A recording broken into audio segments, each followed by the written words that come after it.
Hi, welcome to రాజీ హోమ్స్టైల్. నేను మీ రాజేశ్వరి అండి.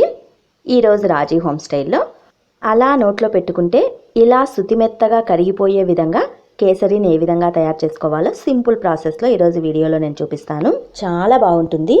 మెత్తగా, మామూలుగా కేసరి అంటే కొద్దిమంది గట్టిగా చల్లారిపోతే గట్టిగా అయిపోతూ ఉంటుంది. అలా కాకుండా ఎన్ని గంటలైనా కూడా చాలా మెత్తగా స్మూత్గా ఉండేలాగా కేసరిని ఏ విధంగా తయారు చేసుకోవాలో ఈరోజు ఈ వీడియోలో నేను మీకు చూపిస్తాను. ఫస్ట్ ఆఫ్ ఆల్ స్టవ్ పైన కేసరి వండుకోవడానికి సరిపడే గిన్నెను పెట్టేసి అందులో 2 లేదా 3 టేబుల్ స్పూన్లమైన నెయ్యిని వేసుకొని నెయ్యినంతా చక్కగా కరగనివ్వాలి. నెయ్యి బాగా కరిగిన తర్వాత ఇందులో బాదం, జీడిపప్పు, నట్స్ అన్ని వేసుకోవాలండి.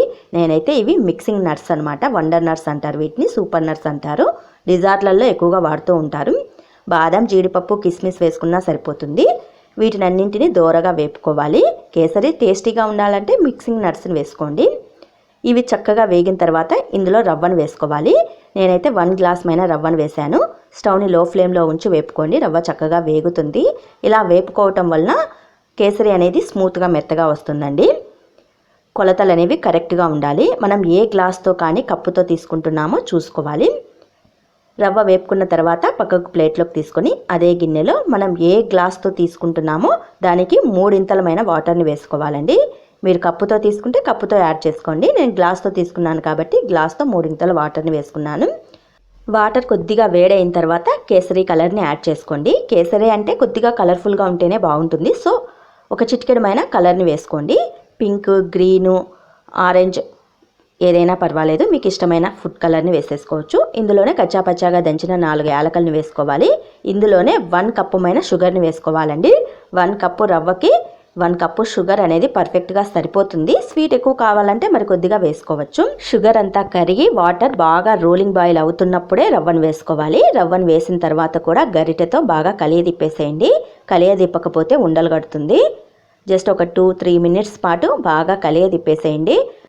రవ్వ కూడా ఇక్కడ వీడియోలో చూపిస్తున్న విధంగా ఉబుకుతూ మరుగుతూ ఉన్నప్పుడు స్టవ్ని పూర్తిగా లో ఫ్లేమ్లోకి టర్న్ చేసేసి మూత పెట్టేసి ఒక 3 మినిట్స్ అలా వదిలేసేయండి. ఎక్కువసేపు అవసరం లేదు. 3 మినిట్స్ తర్వాత మూత తీసి చూడండి. రవ్వ ఈ విధంగా బాయిల్ అవుతూ ఉంటుంది. ఆ స్టేజ్లో ఉన్నప్పుడు స్టవ్ను ఆఫ్ చేసేయండి.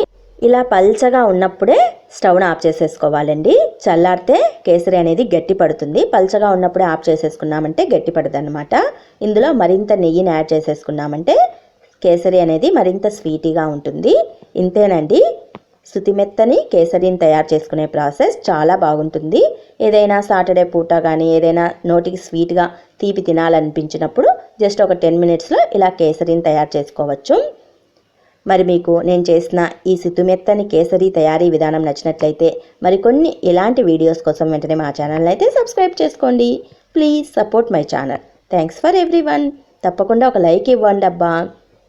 కేసరి నోరూరుతూ ఉంది కదా, నోట్లో పెట్టేసుకొని తినేయాలనిపిస్తుంది కదా. అలా నోట్లో పెట్టుకుంటే ఇలా చక్కగా కరిగిపోయే విధంగా కేసరిని తయారు చేసుకునే ప్రాసెస్ వీడియో అండి. మీకు కూడా నచ్చితే మరి మీరు కూడా మీ ఇంట్లో ఇలాగే తయారు చేసుకోండి.